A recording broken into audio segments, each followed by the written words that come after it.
This episode of Bonfireside Chat is brought to you by patrons such as yourself. If you head on over to patreon.com/Duckfeed.tv, you can join the legion of awesome people who make this network possible. Some of our landings were desperate adventures. We are now prepared to meet the inevitable counterattacks with power and with confidence.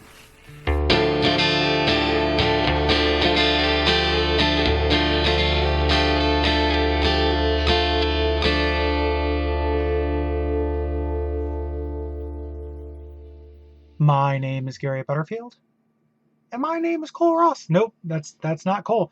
It's just me this episode because my partner and your friend and mine, Cole Ross, is a little bit under the weather this week, so he has the week off. This is a very special episode of Bonfireside Chat, a cursed favorite, where I am talking to some members of the Souls fan art community. We had this idea to do this episode a while back because the Souls games are very collaborative. They do inspire the kind of passion and interest that make people dedicate hours upon hours to examining them. Usually we spend time talking to people who examine the kind of mechanics with our PvP and speedrun episodes, or the lore with the rest of our episodes. But now we want to talk to people who do kind of a more traditional, concrete form of art. So I have 3 interviews I've conducted lined up for you. I want to make a quick note. The audio quality, because I did these on my end, is not as good as our usual standards. Cole, through your Patreon dollars, we have a fancy set of equipment and compressors and the like that make us sound really good. Those reside in Cole's apartment, not mine. So while my microphone sounds good and I can make these solo parts sound good, the parts where I do the interview, it sounds a little bit rougher because I don't have that stuff. So I ask you to forgive me. Specifically, our interview with Peter Nordstrom, that audio quality, due in no part and no fault of his, is kind of rough. So I ask for your patience, and I appreciate the same. So without further ado, we're getting into our interviews. The first up is with Allison Baker from LegoDarkSouls.tumblr.com.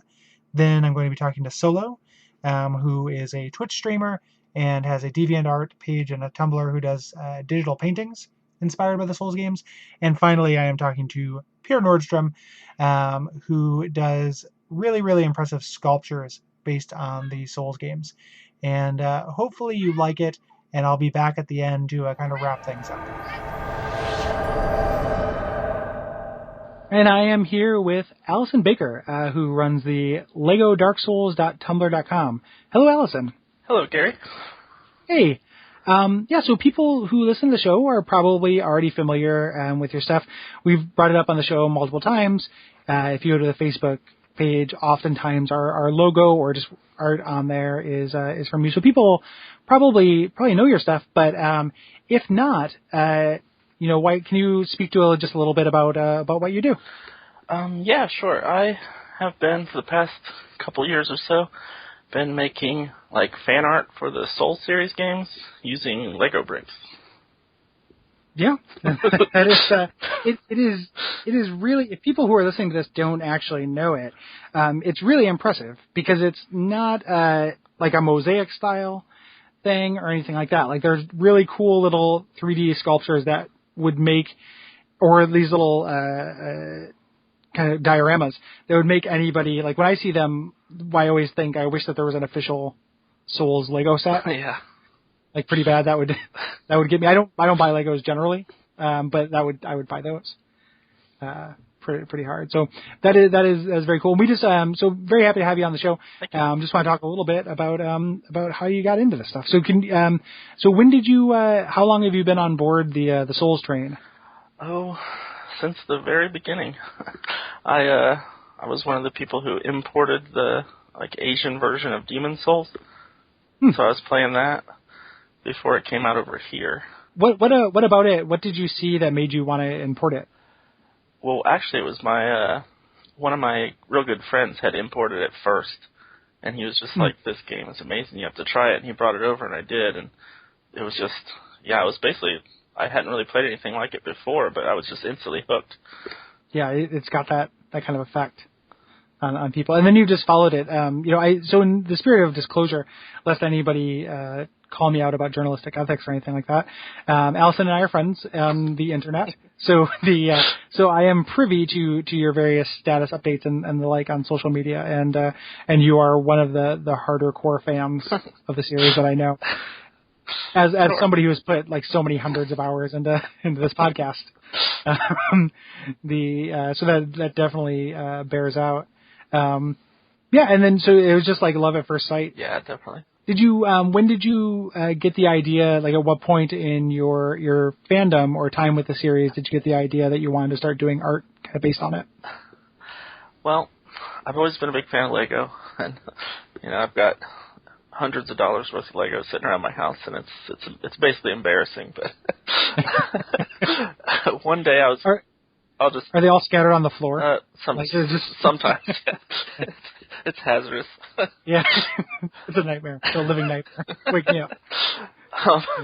Okay, so the story about how I got started with the Souls Lego, though, it's I was at the store, and I saw the Lego set for the Lord of the Rings Weathertop. Mm-hmm. I'm looking at it, and I think, with just a few modifications, that would make a pretty good Firelink shrine. So I bought it, and I took it home and worked on it a bit. And that was like my first model. I just sort of, put a little bonfire in the middle, set a little knight there, and threw the tree up there, and it was like, okay, looks kind of like Firelink shrine. So I posted those pics a few places and, kind of forgot about it. But it was maybe like a year after that, the Lego came out with a new like castle line of toys, and I saw one that had like a dragon with it, and I thought, I could take that dragon and make a pretty good, recreation of sort of the Hellkite Drake on the bridge scene from Dark Souls. That picture, when I made that, it's one of my most popular ones, and I posted that around, and kind of took off from there. I'm looking at that one now because it's part of the banner image for the blog. Right. And it also looks like 1-2 a little bit from Demon Souls. Yeah. It's got a little bit of that going on. Yeah, which is really cool. And you've done stuff from all of the series, correct? Yeah, I've done a little bit. Well, I didn't get too into the Dark Souls 2 stuff, but I've done a fair amount of like Demon Souls and then Dark Souls and a little bit of Bloodborne now. Does so when you make these, is your process generally the same? Like you are in the Lego aisle of the store as you do, and you see a set that reminds you of a Souls thing, or do you have a kind of arsenal now, so you work from the scene backwards? I've just got so many like pieces and stuff now. I just try to think of something that I could make, and then look at my collection and see if I have the pieces that I need, and kind of go from there. It's interesting the way that it kind of evolves, because prior to that you'd almost choose kind of it seems like it would be easiest to choose kind of a crime of opportunity where like, oh, this Lego set has done some of the work for me, right? And now you actually can kind of choose your favorite scenes and kind of move backwards from there. So my other favorite piece I've done is the Gaping Dragon piece you might have seen, and it's probably one of my more popular ones.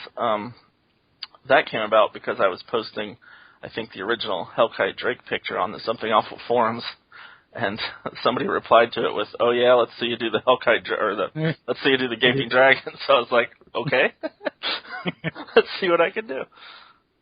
It's you can kind of see like when you look at the stuff that you do, because you can see with that one, and you can see a little bit with the Last Giant one as well.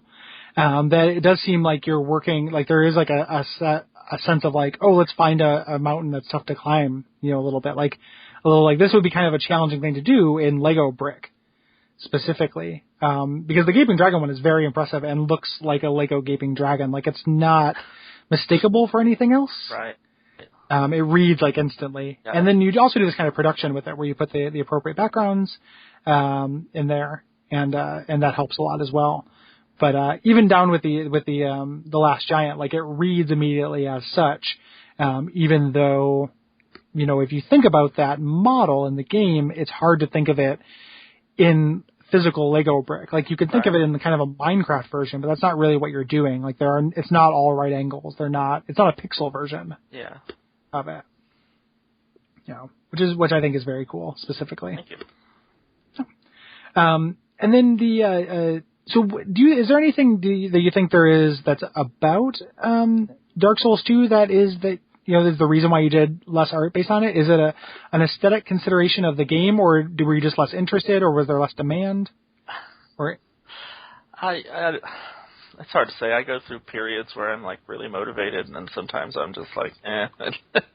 And I don't know. I think Dark Souls 2, you guys have been defending it, and I'm not gonna say it's a bad game, but I didn't like it as much as the other one. So.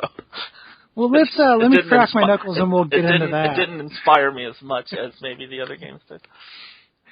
Yeah, no, I mean that makes sense. Well, I think that like you could argue, and that we would agree, even though we both like that game, that like there aren't bosses that are kind of striking, or there aren't maybe as many set pieces that are striking in that game. Yeah, I actually tried a couple times to do kind of a Majula scene, but it never really turned out how I wanted it. So. Yeah, because I mean, part of the reason why Majula is impressive and good is that it's big. Yeah. And it has that context around it. It has the ocean, it has the sun, and those things are hard to do in block form. Right. Yeah, that makes a lot of sense. I know that when Bloodborne came out, because Bloodborne has a different kind of design aesthetic that I definitely felt would resist your treatment, just because there are fewer kind of Lego sets that take this kind of Victorian. Yeah. Thing, but I know that you recreated the cover image of it and got some kind of attention. Yeah, I just kind of did like kind of an action figure sized version of sort of like the main hunter, and tweeted it around, and some of the devs on Bloodborne saw it and were retweeting it and stuff. So yeah, it was cool. Yeah, the interactions are adorable. Like those are also on your blog. Yeah, and that's also which is very cool. I know that one of the guys, Jun Yoshino, yes, added it to his Twitter header. Yeah, he had it as like his background picture there for a while. That's pretty rad. Yeah, it was cool. It works too, like the trick weapon actually. Yeah. And what is the handle of that? It looks like a tongue of some kind. Oh, I think it's one of the tentacles from the Sarlacc pit. Oh, okay. Yeah. Are there like sets that you end up coming back to a lot with the Souls games? Like, because there's kind of like a cross aesthetic that you can kind of draw from that. Like if there are Lego sets that give you these building blocks and you draw from the same kind of sets over and over, like you can kind of draw some aesthetic similarities between those and the Souls games. Yeah. Well, like I said, they have like a castle theme, which is like knights, so that's like kind of a no-brainer. So. Mm-hmm.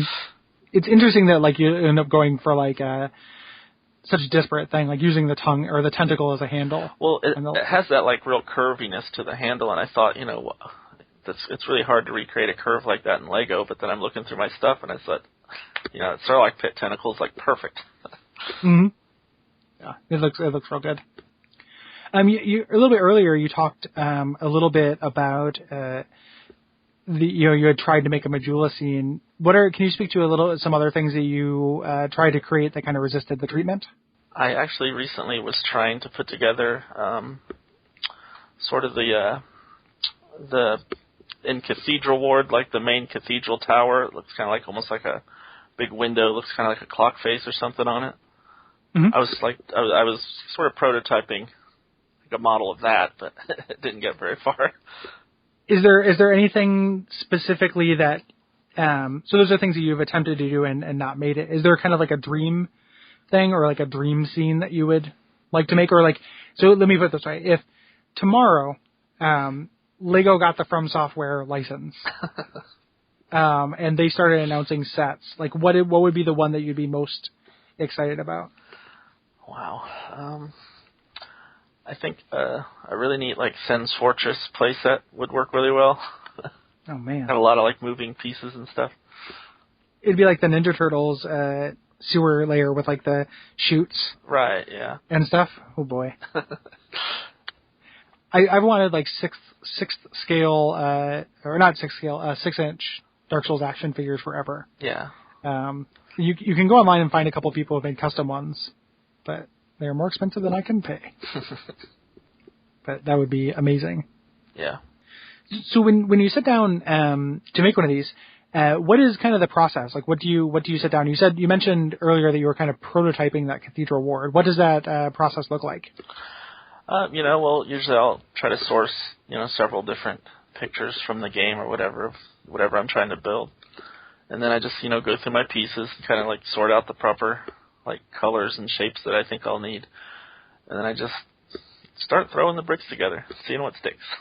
There's no like graph paper or any like no. You just kind of, just keep doing it, trial and error. Have you ever broken the skin stepping on Lego? Several times. Okay, even like that's terrifying. I stepped on a part of a belt buckle. Oh. And punched through my skin, and it was like thick, like it was not a needle. It was It was like putting a BB, like wow, punching through a callus. It made a sound. Yeah, I've not done major damage, but I have gotten the occasional, puncture wound. It's got to be like a hazard of the trade. If there was some kind of Lego insurance. Well, I usually try to keep my area mostly tidy, but sometimes a piece will scatter off, and I won't find it until it's too late. Yeah. How do you keep your collection organized? Organized might be a bit of a strong word. Several little, like, clear storage drawers sorted by piece type. Okay. Not by color or anything like that. And then that's piece type, like articulated pieces, and then just kind of size and... Yeah, well, sorting by color is kind of a mistake, because then you realize, okay, I need like a 2x1 black piece, and then, okay, so you look in your tub of just all black Legos, and you say, this is going to take forever. Yeah, well, fuck me. What am I going to do with this? But if you go into your tub of 2x1 pieces, it's really easy to find the black one. So. Do you ever, when I'm at the Lego store at the mall, I like to thrust my hands into the pits of the very small pieces of Legos because it feels good. It's like it is pleasurable. Like, it makes me think like I would do this all the time if I ever had that many Legos of the same type. And then as a follow-up question, do you have enough Legos to fill up a bathtub? Those questions are unrelated in any way. I agree with that sensation of just kind of running your hand through the Legos. I get that. I might be able to fill up my bathtub if I was to take apart all the sets that I have. But yeah. If something happened, if like you made like a Dungeons and Dragons 2nd edition style wish, and like the stipulation of the genie was that you're going to lose all of your Legos the next day, and you only had 24 hours left. This is a 2-part question. Part 1, would you fill up a bathtub with Legos? Part 2, could I borrow your bathtub? I would try it, and you're more than welcome to come over and try it too. Okay, thank you. Look forward to your 2016 Kickstarter to fly me up to the Midwest to take a Lego bath. You would be finding Legos forever. I wouldn't even want to know where they would get stuck. Yeah, that's an uncomfortable proposition. Yeah, how many sets do you have? Like actually completed sets? Would you say? It's impossible to tell. Like more than 30? More than 30 individual sets? Yeah, like completed, like up on display, like not loose pieces, but like... Right, yeah. Well, just from where I'm sitting, I can see 1, 2, 3, 4, 5, 6, 7... I'm not going to keep counting because the number... Yeah, more than 30. That's very cool. Do you have a favorite non-Souls related, like commercially released set? I really like, they do a series of like modular buildings. They're like just really detailed, like exteriors and interiors. I've been collecting those. I really like those. Yeah, I mean, I have my Super Star Destroyer, which is kind of like my crown jewel. I don't know. Like, they're all my babies. Is it your favorite? Yeah, it's hard to make the Sophie's choice of like one Lego set must live and one Lego set must die. I have the Ghostbusters car, which is really nice. Yeah. And if Lego were to, other than From Software, what is your dream license that Lego would get a hold of? I know you're real into the Simpsons ones. They recently got those, and you got... Yeah, those are cool. I'm working on collecting those. My dream Lego license, probably Star Trek. There's a lot of cool ships from Star Trek that I would like to build. But. Yeah, that would be awesome. Like I've been on the record of the show of saying how like I'm not the biggest Star Wars guy.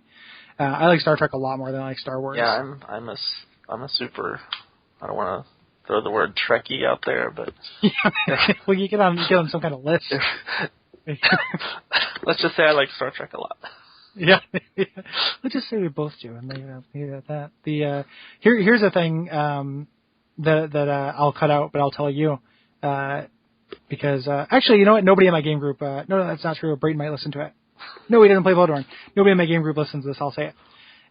So speaking of Star Trek, and this is tangential, but once a year in the summer, me and my game group, my tabletop group, go and rent a cabin on the beach and do a weekend of games. Yeah. And this year, I have found in a thrift store a Star Trek The Next Generation themed How to Host a Murder Mystery box set, where you make invitations out to like Counselor Troy and Data, and then people pretend to be them and do a murder mystery. And it has a suggested menu and everything.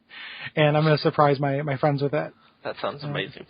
I always do a gift bag or like swag bags for the thing, and I'm going to put the invitations in there just like, Counselor Troy, your presence is formally requested on the bridge. And then it has recipes, and one of them is for Cornish game hens, and the recipe is Astro hens. Wow. Yep. Nice. Now, so that I will be sure to report back. Since you're running that, it would make sense for you to be Picard, but I think with the beard, you'd be a better Riker. I could be like Negaverse Riper. I almost just said something very bad. Whoa. Like reverse universe Riker, if he had like a thyroid condition and really let himself go. It was just like the Riker who has never been a sex symbol to any ladies and never had sex with any green aliens. You're going to have to practice that thing where he sits in the chair, but like right over the back of it. Yeah. Yeah, I'm just going to put my leg up on the table constantly. I think I just get to play a role in the game. Because there's no Picard, I think he summoned the mission, but everyone else. And it's funny too, because I love pieces of media that you can laser point when they came out. Because you know what season this was made in, because one of the main characters is Ensign Ro. Oh, right. Since she wasn't in the show for very long. Yeah. But it's Ensign Ro, but before Dr. Pulaski. So it's still Crusher, but Ro, and I think it's just that would one have to be season 1, because Pulaski was season 2. Ro wasn't in season 1 though, because it was Tasha. We're gonna get beat up. Oh no, we're gonna get on the list. Pulaski was just one season though. I thought it was 2, but maybe I'm crazy. I think it might have been later. Maybe it was 2, so this had to be like season 3 or 4. But yeah, Pulaski was not for very, very long. She's not long for this world. Where the actress just was like, fuck this shit. She got tired of Data assassin her. Yeah, exactly. Which is understandable, because he's an assassin bot. Yeah, and then, and finally, just, and this is a request, if that magic genie comes and he's going to destroy all your Legos or anything, you've made little Lego versions of Cole and I for the show. Yes. And this, I guess, isn't so much a question as just a suggestion. If that were to happen, you were to have that happen, you should send me my Lego, because I would love to have it. I've almost done that a couple of times, but I hold it back just in case I need to use it again. I like that you keep doing stuff with it, but also, I'm just dancing around saying if you're ever going to die. That's not true. I'm just kidding. It is not. I don't want it in your will to have that Lego piece. So I would rather have you be alive than have that Lego piece, which is a faint compliment. Don't take that as much. Yeah, as the faintest compliment I've ever given anyone. Thank you again. Thanks for taking the time to talk to us. I love your shit, and people who are listening to this, if you haven't already, you need to check it out, because it's the neatest thing you'll look at online today. Yeah, thank you. I keep waiting for it to show up on one of the AV Club's, great job internet things. Because even if I didn't know you, like if I would have seen this, I'm like, holy shit, this is really special. So. Well, thank you. And just that address again for everyone listening is legodarksouls.tumblr.com. Yep. And if people are looking to follow you, we follow that Tumblr, but if they're looking to follow you on social media or anything, where can people find you on Twitter? On Twitter, I am at Allison by proxy, and you can find me hanging out on Facebook at any of the Duckfeed pages most times. And we appreciate your support. All right, and I'm here with Peter Nordstrom. Hi, Peter. How's it going? I'm doing great. Thank you. Yeah, thanks again for taking the time to talk to us. Yeah. About this. For people out there who are listening who are maybe not familiar, can you say a little bit about what you do? Well, for the past about 3 years, I've been making and selling mostly Dark Souls statues. Yeah, I bet you people, even if people are listening to this and they don't necessarily know your name, I bet they know your work. Yeah. Because these come to me a lot, like someone will just, Twitter post me or throw on our Facebook page something that you've done. And it took me a little while to actually put, 2 and 2 together and say like, hey, I should find the person who's doing these and follow them on Facebook and see all the stuff as it's happening. Yeah, I hide in my cave and make work. I don't really promote myself, Oh, yeah. I mean, well, there's not a lot of people doing this, I don't think. Yeah, I've seen a few people make statues, but not really mass produce or so. I don't mass produce, but I mean, I make them, pretty much all day. Most people just make a couple here and there for fun. Mm-hmm. And you've been involved a little bit in an official capacity. I know you made some statues that Namco Bandai used for a contest. Yeah. Yeah, and the first Dark Souls, they did a online contest. It was Treasures Untold, and they had me do 5 statues for that.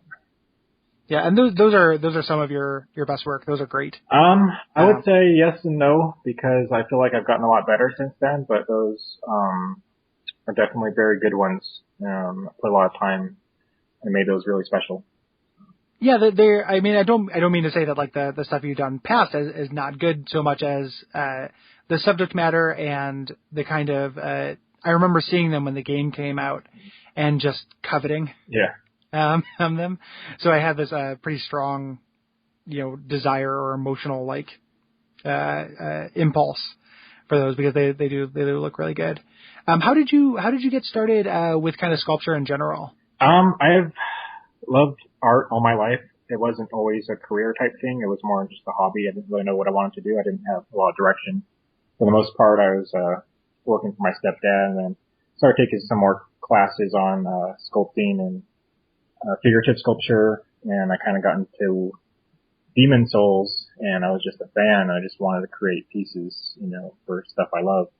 And so that's kind of where that got me into, Dark Souls. So it wasn't something you did a lot of sculpture stuff before Souls kind of came around? Not. I did a little bit. I'd make stuff that I like.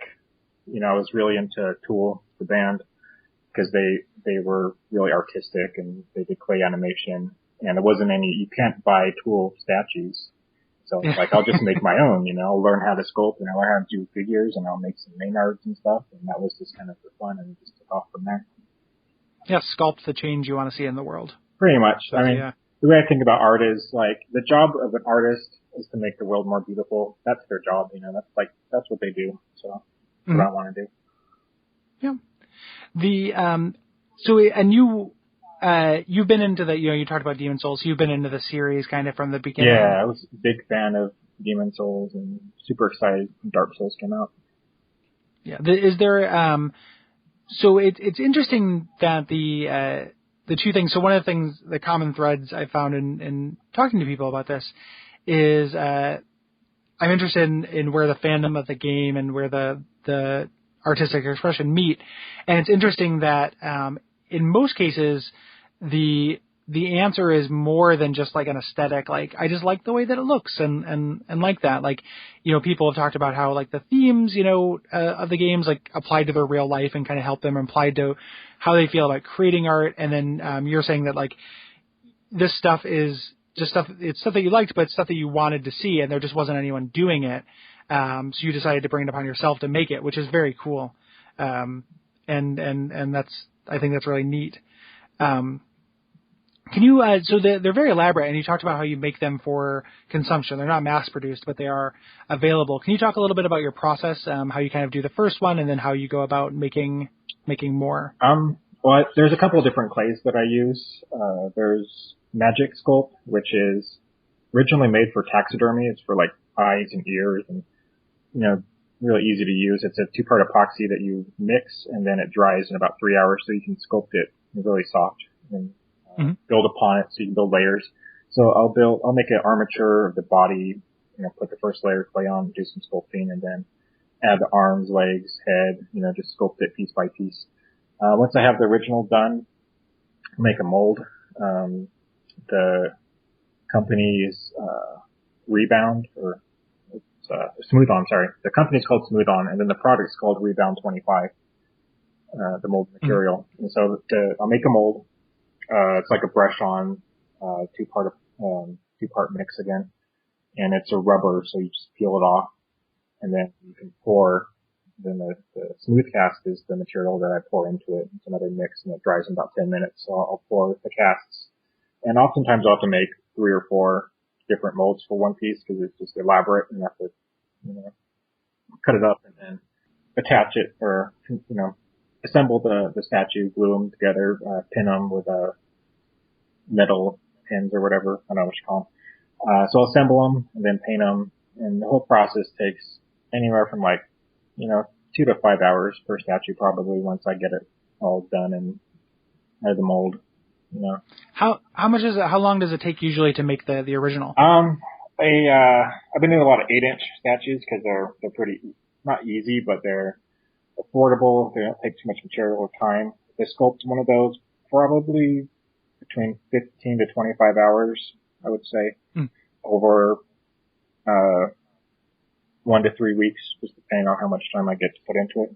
And then the larger ones take a lot longer. I did for Bandai Namco, after I made the original 5, they actually commissioned me to make 4 more that they wanted to give away, but then I think they ended up liking them so much they kept them, and they kind of hid them. One of them was a gaping dragon that they showed. They brought it to IGN, and they had it on air a little bit. But the gaping dragon I made was 3-foot wingspan. I think that took about 2 months to make that, because there was just so many. It was so big. There was 2 sets of wings, 4 wings total, and 2 sets of legs, and then I think I put about 150 teeth inside, the mouth or whatever it was. So that was the biggest piece I've done. The picture of that's on that I've seen, that's on your DeviantArt page. Yeah.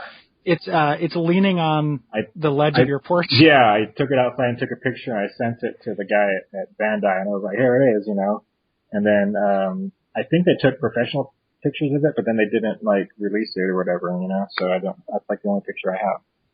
My impulse when I see that sculpture on that ledge, it reminds me of how I go to the zoo and kids are leaning over a lion's cage. Yeah. And I want to run forward and save them. Yeah. I just want to pull it back. I just no. That's fine. Yeah. No, I mean, I'm sure that, you took care of it. I'm sure it's very heavy as well, so it was sturdy on there. But yeah, just, I'd say about 12 pounds or so, something like that. Yeah. It's not going anywhere. Yeah. I think they have it. They either have it at IGN or Bandai has it at their headquarters. I'm not really sure where it is. If it may or may not be that one, do you have a favorite piece that you've done? That is hard to say, because I like a lot of them so much. Sometimes I make a piece and I love it, and then I show it and people just don't like it as much. I don't know why, but I did some Quaylogs that I really like. I guess a couple of people kind of like those. And then I did one. I have a piece that I haven't shown yet from Dark Souls 2. I did the Royal Swordsman. And that's one of my favorite armor sets, and I made that, but I have not shown a picture of that anywhere. So I have to do that sometime. Do you find that usually, is it something that some of the more recent stuff you've done ends up being the stuff you like? Because you had mentioned that you feel like you're just kind of always getting, kind of better and working on it, and you can see that in the work. You can see that you're kind of refining there's stuff. Different reasons. Sometimes I like it because of the subject matter, because it's a really cool character, and then sometimes I like it because it just turned out really well, because I did a really good job, creating it. When you choose a character, do you look at, is it just stuff that you like, or is it an aesthetic consideration? Like, this would look very cool as a physical object, or is it, this is one of my favorite characters from the game or favorite creatures, and I just want to see it realized? A little bit of both. Sometimes it's just a really cool character, but they don't look really cool. Like, I don't like Solaire. I like Solaire as a character, but I don't like his outfit. I didn't want to sculpt Solaire, like, forever. And it's got so many people requesting it and wanting it, I finally gave in, and I made the one where he's like all beat up and worn out and bloody. And I was like, I'll just make him really cool, like how I want to make him, Yep. I probably sold about 150 of those so far. That was pretty popular. And then I got a lot of requests for the Praise the Sun pose, so I eventually made that one. I like how when you did the battle damaged Solaire on your page, there was like an army of them. Yeah. Ready to ship out. So it's surreal just to see an image of like, oh, here's 12 Solaires walking towards me. Yeah. Sometimes I have about 30 different statues on my table that I'm working on. I don't really have time to take pictures every time I make them, just I'm so busy. But just, I'm constantly pouring statues. I have pieces everywhere. I have some half assembled, half painted. Do you do this as a full-time gig, or do you do this in supplement of something else? This is my full-time job. It's what I love. It's, I don't know. That's awesome. You saw my post on Facebook, I think about yesterday or something. I was talking about how if you go on vacation from your job, then you should not go back to your job, because your job should be vacation. Like, you should love what you do. And I decided I want to do what I love, and I just made it. And I make good money. It's hard because so much work, so much repetitiveness, so many hours. But I enjoy it, so I want to keep doing it. Yeah, it is. It's really, you're clearly like very talented. I'm a big fan of what you do. It's really neat to see that you've been rewarded as such. Yeah. Like that kind of hard work and talent. I think a lot of my customers don't even realize that I did work for the company. I don't really like block that a lot. Like, I'll mention it here and there, but sometimes we'll be talking to somebody. I always talk, fans message me. I always talk to them, like communicating. But I'll like bring something up, like, oh, I didn't even know you were that guy. I've seen those. I love them. Is there anything, any Souls character or situation or anything like that, or monster that you've always wanted to do and have not been able to, or that has kind of escaped you, like you've kind of bounced off or it's resisted your treatment? I like a lot of Demon Souls, and I haven't done a whole lot. I've done a few pieces. I'm not sure if there's a character or boss that I haven't done. I'll make time to do stuff that I like, because that's my favorite thing to do, is to create an original piece. So I always try to find a couple hours here or there to work on something. Make sure I get done. Like, I really like Gravelord Nito. I made a really big one. I don't know if you saw the. Yeah. I made that. Was a really fun project. And that was one of my personal pieces. Like, I wanted to make it so bad. I just went out and did it. Do you keep them around? Like, do you keep the originals around, or is everything that you do for sale? The original pieces that I sculpt, I have like 2 big boxes full of all these pieces, and they're not painted or anything. They're all gray or white or whatever. They're kind of off white. Mm-hmm. So I just have a big buckets of them, and then sometimes the molds will wear out, and I'll have to recast it or make a new mold. So I'll go find the pieces, and I'll have to make it again. They last about 25 to 50.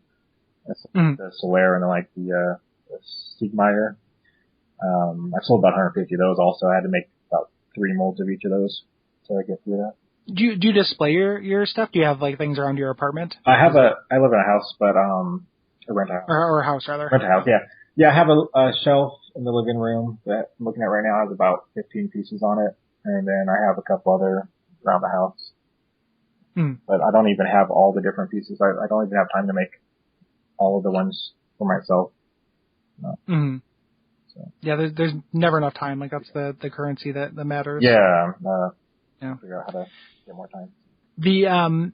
So with the games, like if you look at the kind of spread of the sculpture work you've done, it definitely seems to favor Dark Souls 1. That is where I guess the best characters are, and the most fans, the most love is for the lore and the story and the characters, So yeah, that's what I was going to ask, is if it was something that it was just about the actual characters and creatures from the game, or if it was something like something about that design lent itself to what you do more, or if it was just a preference. Well, I would say that the characters are better designed. The armor sets and the bosses and stuff are more interesting. Dark Souls 2 felt kind of rushed with character design. Like, they just throw a character in the room with you and there's not a lot of atmosphere or not a lot going on with the character. They kind of have, 2 or 3 movesets that kind of straightforward. It's not as engaging. You don't really connect to it like you would to like Artorias, where you're in his little cave and he's, dripping with, that purple stuff. I'm not sure what that is. OJ purple stuff. Yeah, and he's just, there's so much more dynamic to his character than like any character in Dark Souls 2. I mean, I guess the DLC in Dark Souls 2 was a little bit more interesting. They kind of put more time into making that more for the environment better, I think. Yeah, I noticed that. That's more or less what I think, and I think is kind of the prevailing opinion in the community. Yeah. As well, but it's interesting because you are a fan of the games, but you have this new way to approach them that most people don't. Yeah. Where you have this kind of creative outlet for it. Yeah, I'd say most customers will buy one, and then sometimes they'll buy 2, and they display them by their computer or like on the shelf or something. They just have their favorite character. And then I have some customers that want to buy like 5 or 6 or 7 pieces. Just come back and every time they have some money, they'll buy something. Yeah, that definitely is really cool, kind of desk candy. Yeah. Just kind of closing out and everything. What do you want to see? So, and this is kind of if you don't have an answer for this, that's fine, because I just kind of popped into my head, and this may be a nonsense question. But so based on kind of what you do and the kind of things that you like sculpting, even down to an aesthetic, like what would you like to see them do in future games in Dark Souls 3 or like the Bloodborne DLC or something like that? Is there something aesthetically that you want them to capture or recapture from the past in the series that you'd really like to kind of create a real-life 3D version of? I like characters that have really deep emotion, deep past. I like to express emotion through my artwork, and I try to find characters that I can do that. Not all of them can, but just one, like, if there's like a love story or something, maybe, lost love or like the Kiaran and Akoris kind of thing. Mm-hmm. Those are really popular, for statues, and they're fun to make. Yeah. It's awesome. I've appreciated your work for a long time. Yeah. And really, really appreciate the chance to talk to you about it. Where can people find you online? Probably Facebook is the best place.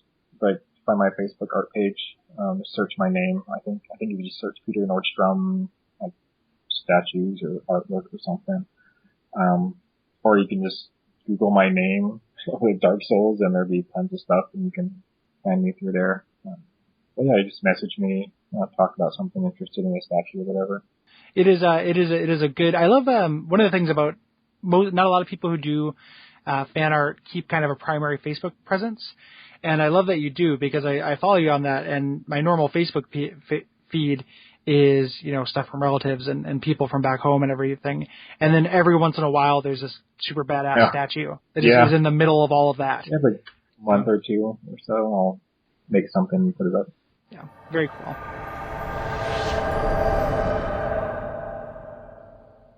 All right, and I am here with Solo. Hello, Solo. Hi, Gary. Hey, how's it going? I'm doing pretty good. Just got home from work. Yeah, awesome. Yeah, in the spirit of full disclosure, you and I actually met in person at a Namco Bandai event last year. Yes, in San Francisco. Yeah, which was very cool. And I was happy to meet you and make your acquaintance there. And I kind of filed in the back of my head, like, if we ever do something like this, this is somebody who, I want to talk to. Can you kind of go into a little bit and explain what you do? Well, as far as like the online community kind of involvement, I stream on Twitch a bunch of random games, mostly Soul games nowadays. But I also am moving more toward just drawing more arts in general, just for like video games. And in the past 2 years or so, I've mostly been focused on just drawing for the Souls games, just the kind of stuff that I like for selfish reasons, because I need wallpapers and I draw my own wallpapers.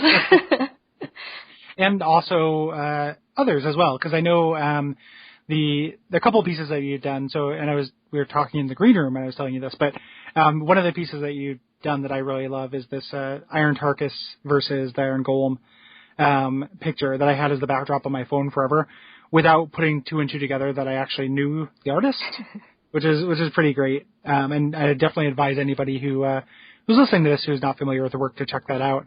I know a lot of people also, I've seen some screenshots people have sent in, people have made backdrops with the Messengers wallpaper that you did.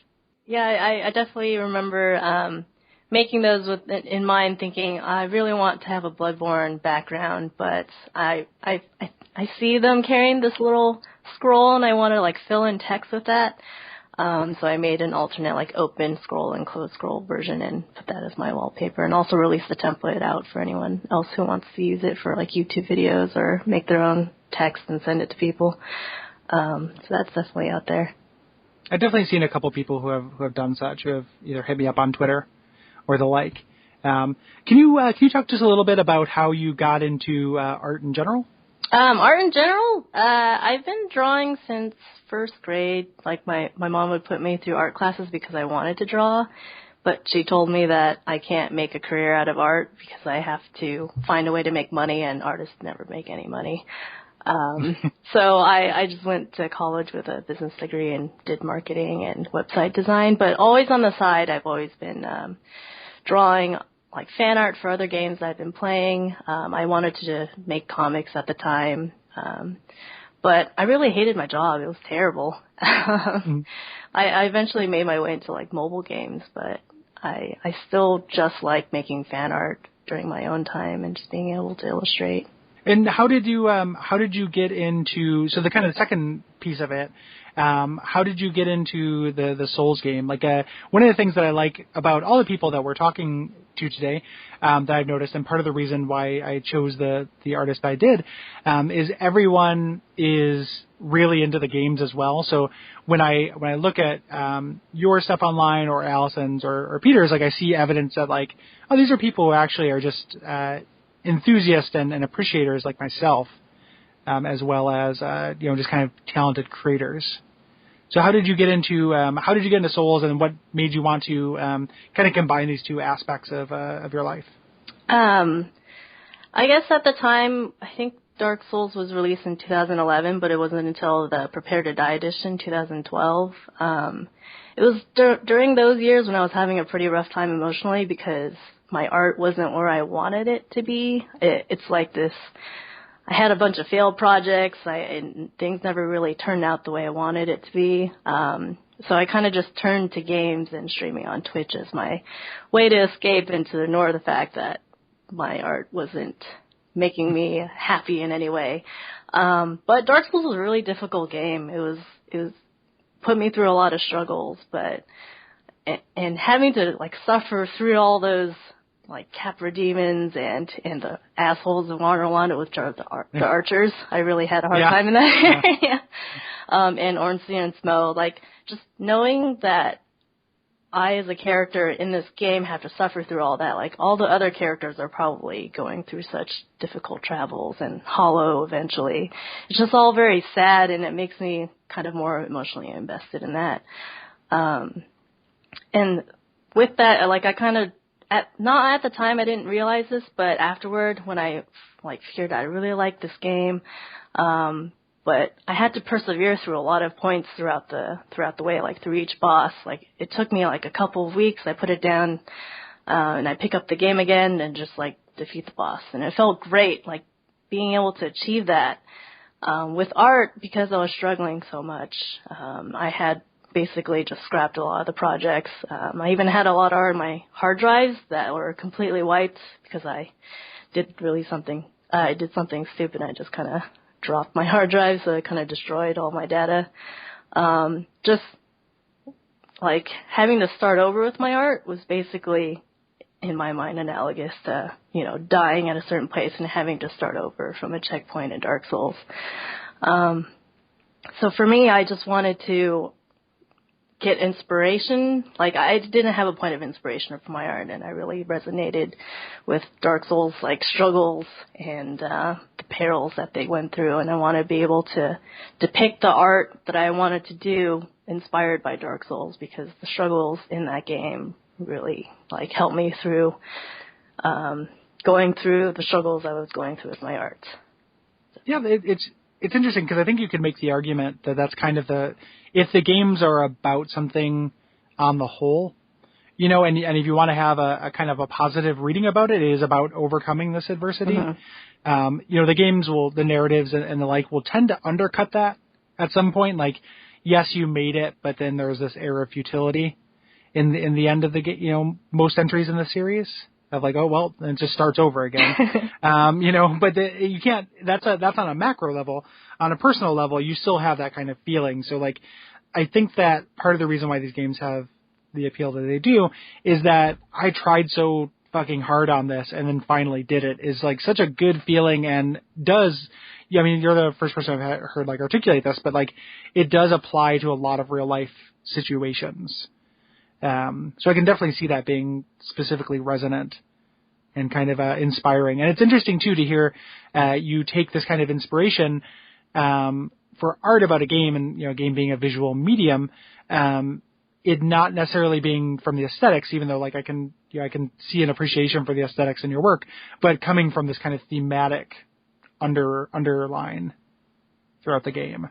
Oh, yeah, definitely. I mean, I love the aesthetics, and including Bloodborne. It's just like it has that gritty feel to it. And I also like the more medieval-themed games in general, and Dark Souls kind of has that. Bloodborne is a little bit more Victorian, like werewolf kind of feel. Mm-hmm. So if I had to pick one or the other, I'd probably pick the Dark Souls series. But both, like, the FromSoft games, like, including Demon Souls and Dark Souls 2, like, in general, just their themes are really nice, and I do like their game aesthetics, and even their concept art is really awesome. Yeah, it is. Those Design Works books are beautiful. Mm-hmm. For that, do you have? Can you talk a little bit about your process? So, like, what makes you decide you want to depict a specific character or scene, and then kind of step by step what you do to create that? And I know that you'll stream this process sometimes as well, but for people who maybe are not familiar or who are just listening. Oh yeah, definitely. Usually I would prefer to play the games myself first before attempting any art, but because of my schedule and I don't have as much time, I'll go on Twitch and watch people play through the games. I mean, I did play Dark Souls 1 and Demon Souls and Dark Souls 2 all on my own, but for Demon Souls, I probably watched Peeve and Sonos play through that before playing it myself, and it, like, watching those games just, like, makes me want to do art, even for Dark Souls 1, watching them as well. So, basically, I would, like, pick a moment that really resonated with me, and usually it involves me having to play through it myself, and I would go on the Reddits, like r/Dark Souls and Dark Souls 2, or even Demon Souls, and read through a lot of fan theories. I'll also watch YouTube videos, and then I would go into the games and actually start taking screenshots of the moments that I really like. So, for example, the Iron Golem versus Tarkus, there was this one YouTube clip where they summoned the NPC Tarkus, and they basically took binoculars and just watched the NPC totally destroy Iron Golem and eventually get him to fall off the cliff. And I really thought it was a hilarious moment, and I had, like, great feelings of, like, appreciation when I fought Iron Golem myself and was able to get him to fall off as well. So I wanted to be able to paint that scene up, and I think that might have taken me 5 or 6 hours, which is on the low end for the paintings I do, which usually take like 40 hours on the higher end. So it's a lot of time investment, just reference gathering, before actually attempting to paint it. Yeah, there's so much detail in the stuff you do. And you work exclusively in digital, or do you sometimes also have a kind of a physical medium and will do stuff with that? I did have a traditional background, but I've grown so much in love with all the Photoshop functions with layers and the undo button that I don't think I can ever go back. Definitely not as talented as the other artists who do traditional purely. Like there's John Devlin and there's Carson Druitt. They do a lot of traditional arts, and I don't think I can't pull that off. Like I like to redo my like brush strokes and like do color adjustments. So yes, it's all purely digital. I rarely do any pencil drawings nowadays.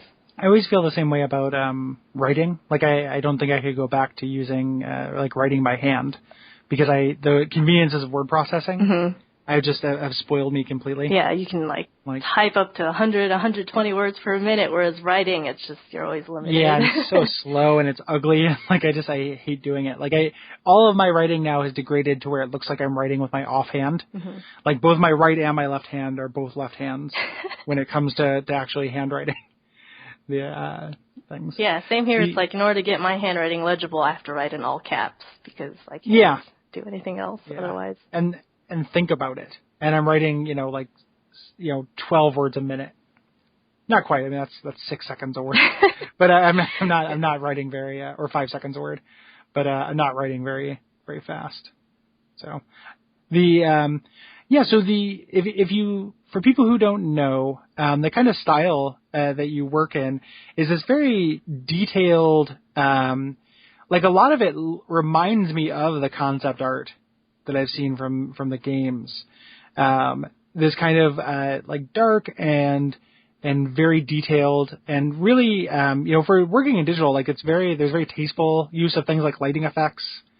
And things like that. Like it's not overdone, because sometimes I think that one of the reasons why I like the stuff that you do more than some artists is just that I think that the temptation's there when you're working exclusively in digital to sometimes kind of overdo it with some of the effect type stuff. I don't know if that's a universal truth or if that's just me revealing a bias that I have.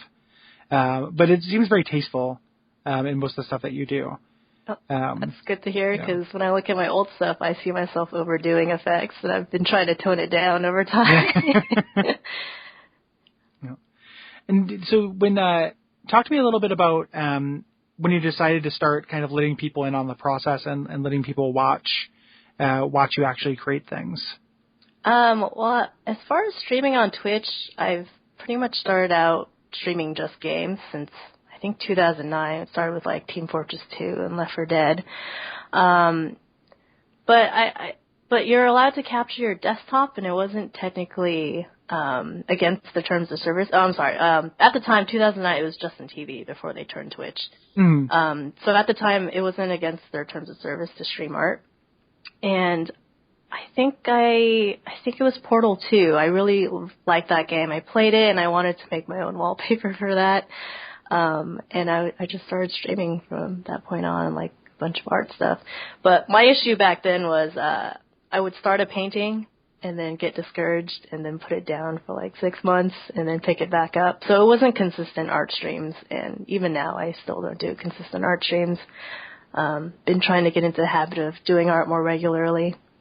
But it's tough because I want to play games. But I do like streaming because it also gives me a chance to have people come in and chat and talk to me about what they like in the games and kind of pointers that they like to see. And they can even critique my drawings as I'm working on it.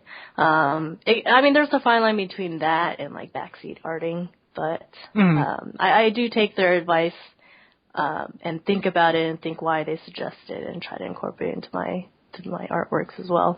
So in a sense, there's like some community involvement from my chat to try to get their input into my artwork. And it's an interesting use of Twitch, because that's one of the big kind of draws of Twitch. Like if you're watching a Twitch streamer, you don't necessarily feel like you're directing them in what they do. But one of the things that I noticed when I started watching YouTubers and Twitch streamers, specifically with speedrunners, is they would run into a problem and they would just ask the community, like, hey, like I'm doing this sorcery speedrun, I need to find 2,000 souls somewhere. where on my route is this? And then kind of crowdsource that knowledge and get the hundreds of people who are watching to kind of all put their heads together and come up with that answer for them and kind of inform what they're doing as they do it. Oh, yeah, definitely. I mean, back before Twitch happened, people had to go to GameFAQs or, buy game guides to get those kinds of answers. But now you've got people who've already played through the games and just want to help you immediately and just tell you how to get things. I do try to not take in a lot of feedback when I'm playing the Souls games blind. But sometimes it's inevitable. And more recently for Bloodborne, I couldn't play it myself, and it's been how long? Since March? It's probably been 4 months. I've already watched a bunch of other streamers play it, so I'm definitely not playing it blind at this point. But in any case, chat really loves to give you hints and tips and try to backseat game your gameplay. It's that same impulse where we all kind of like giving directions to somewhere where we know. Somebody stops and they're lost. It's I'll give this person directions. My good deed for the day.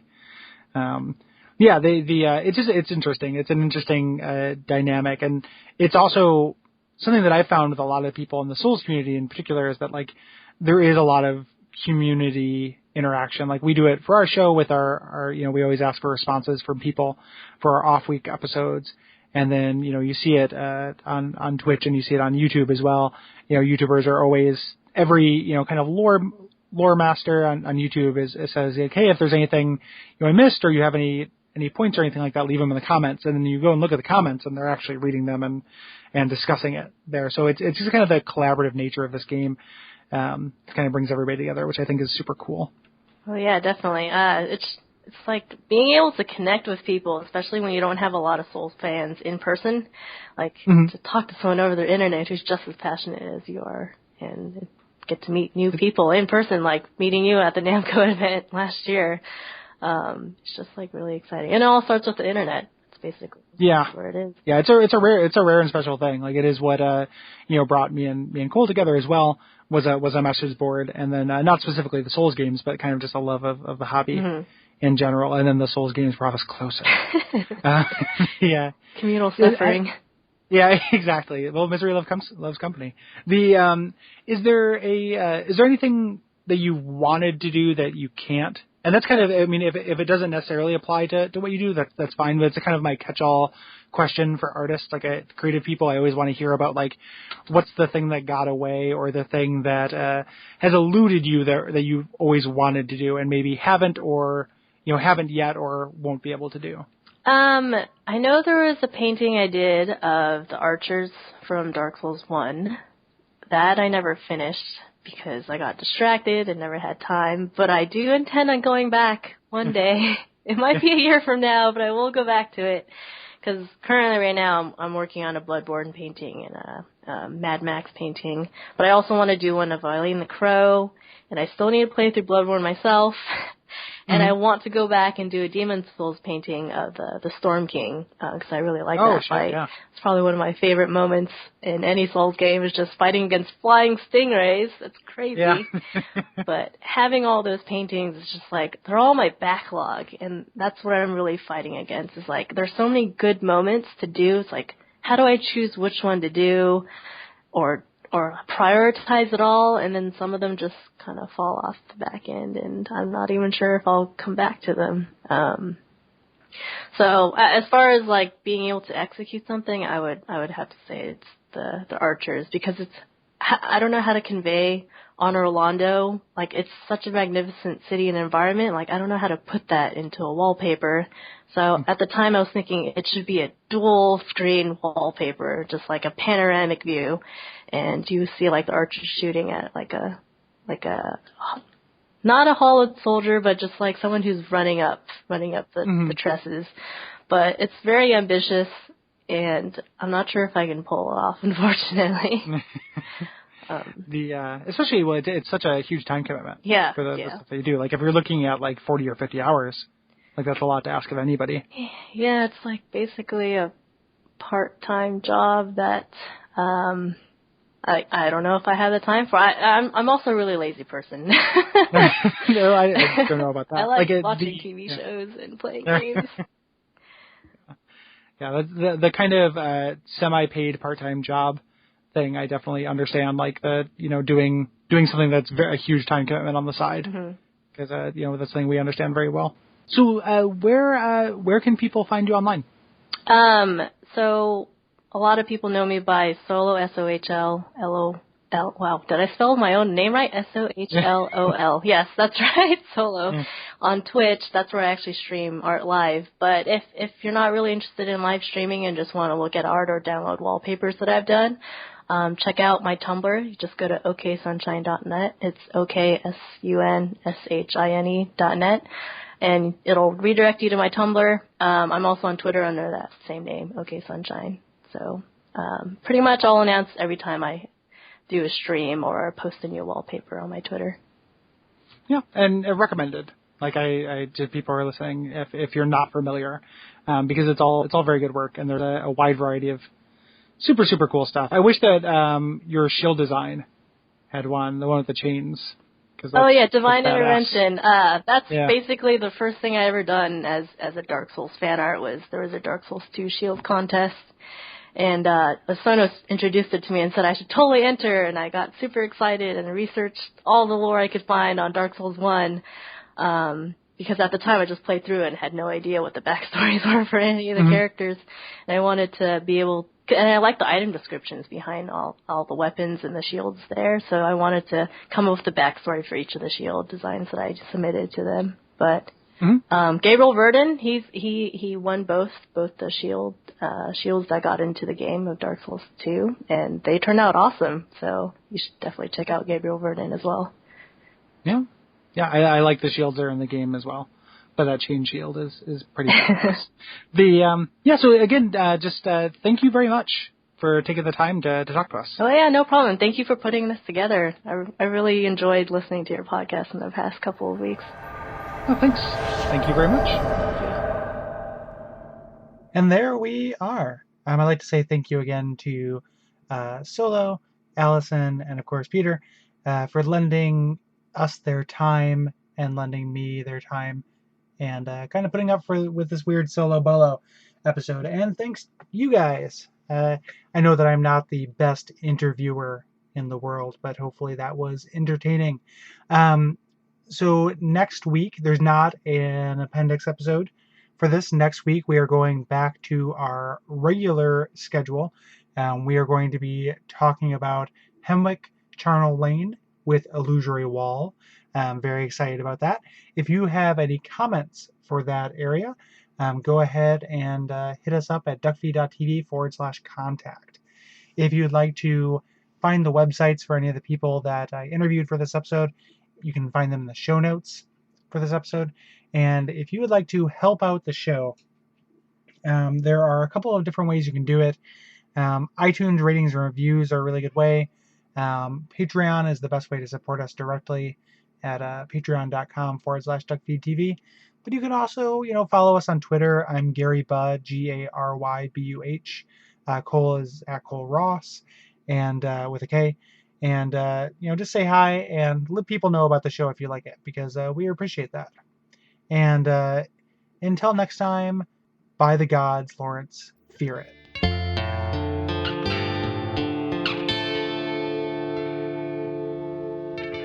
And we all pray that we will have far more soon